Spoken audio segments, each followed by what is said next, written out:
Hey YouTubers, it's Charlie. So the big news is that Warner Brothers confirmed Ben Affleck is going to write, direct, and star in his own Batman movie. We kind of knew this was happening, but what I'm going to do is my top 5 stories I think they should adapt. Now remember, they changed the comics a lot, so these will be adaptations. A really good example of them taking a comic book storyline and adapting it is them borrowing from the aesthetic of Frank Miller's Dark Knight Returns. Now they didn't really do that story, but there are a lot of moments that look like the Dark Knight Returns comic book. So I think that's going to be the same situation with these new Batman films. And there's only one on the books right now, but while they were still working on Batman v Superman, they said they were so happy with Ben Affleck as Batman that they were going to do a new trilogy. It's just that they don't have those other 2 on the book. So we'll go ahead and play this like there's going to be 3 movies, but I'll explain some of my picks you can't do right away, you have to work up to, so I'll explain as I do. And I should say, careful for spoilers from Batman v Superman. I'm assuming most of you have seen it by now. I'm going to address some of the things that happened in that, because whatever this next Batman solo film is going to be, it's going to build on the events of Batman v Superman. So here we go, starting with number 5,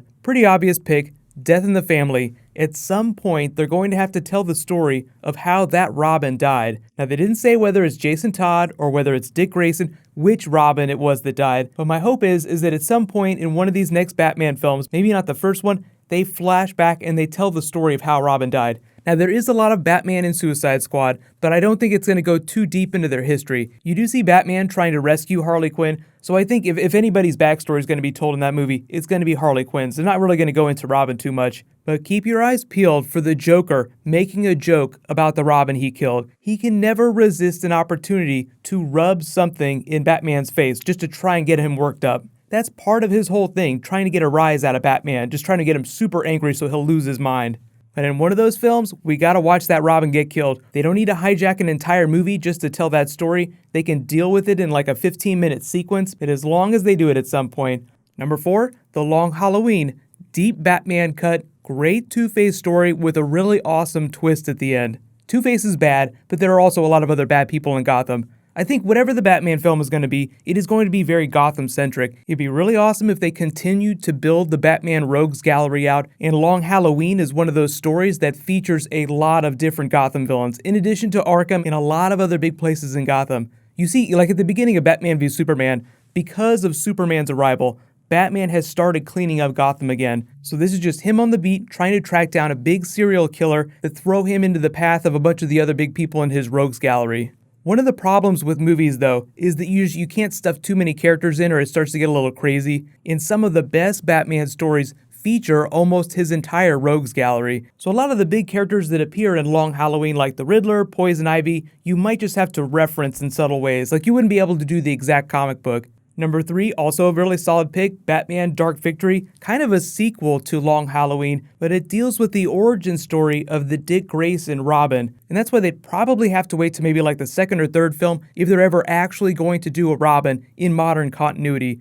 Now, like there's a Robin in history, like there's a dead Robin, so at one point he did have a sidekick. I don't know if Ben Affleck or the other people involved in making these films actually want Batman to have a sidekick, but one of the big jobs of Robin is to redeem Batman, to keep him from going too dark. And they kind of did that during Batman v Superman. He's on the right path. The way Ben Affleck explained it, Wonder Woman inspires him, Superman's sacrifice inspired him, so mentally he might not be quite ready to take on another Robin. He might still be haunted by the one that died, but eventually maybe in like the 2nd or 3rd Batman film, I think he could get there. I'd totally be happy if they broke canon and let Carrie Kelly be the new Robin. Technically, if Jason Todd were the one to have died, then if you're going by comic book continuity, Tim Drake would be the next Robin, but I don't think Zack Snyder has confirmed which Robin this is yet.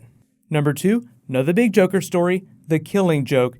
You have to tell this Barbara Gordon story, epic Barbara Gordon, Jim Gordon moment. Jena Malone in Batman v Superman was Barbara Gordon, but they cut her scenes out just because the movie ran super long. So maybe when they re-release it and it's like the 3-hour cut, we'll see some Barbara Gordon. I don't think her legs were broken in the scenes that they shot, so it wouldn't have to be a prequel, and they've already cast J.K. Simmons as Commissioner Gordon. I don't know how dark he's going to be, because Killing Joke is classic Alan Moore over-the-top super violence, so they would have to bring it back a little bit. Even as dark as Batman v Superman was, Killing Joke is probably a little darker than they would want to go. If you didn't know, Warner Brothers does all kinds of animated movies. They did The Killing Joke, and they were actually pretty true to the comic, so even Mark Hamill says, it is definitely a hard R. Do not let your children watch it unsupervised.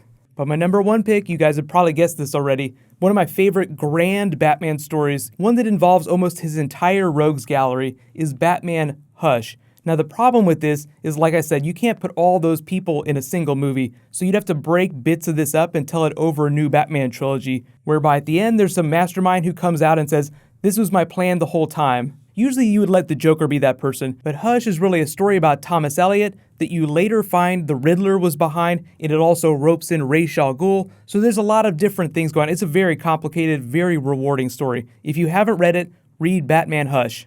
But as you can tell, a lot of these comic book stories are way too complicated for them to turn into movies, so that's why I think that Geoff Johns is helping Ben Affleck co-write the new Batman film. Like, Ben Affleck has an idea for where he wants his Batman to go, and then Geoff Johns gives him suggestions for villains and storylines from the comics that fit with that. Like, oh, you want to have some flashbacks with moments to Batman's early years? Well, Batman Year One is an awesome comic to pull from. So don't expect them to do a carbon copy of a comic book storyline, but there'll just be a lot of familiar things building on what happened during Batman v Superman. Because yes, they will have to tell a lot more backstory, like what happened in the 20 years preceding Batman v Superman.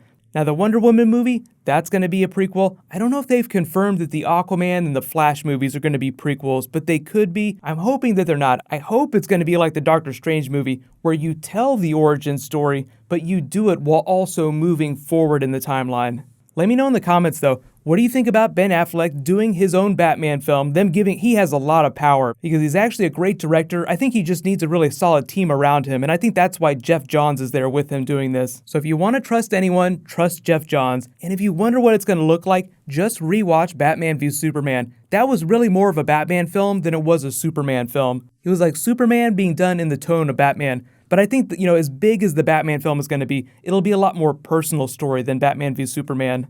Justice League Part 1 and Part 2, that's going to be the big theme park ride. These solo films, they're going to be slightly more personal because you're really only telling the story of a single character, so you don't have to stuff the entire DC universe in there.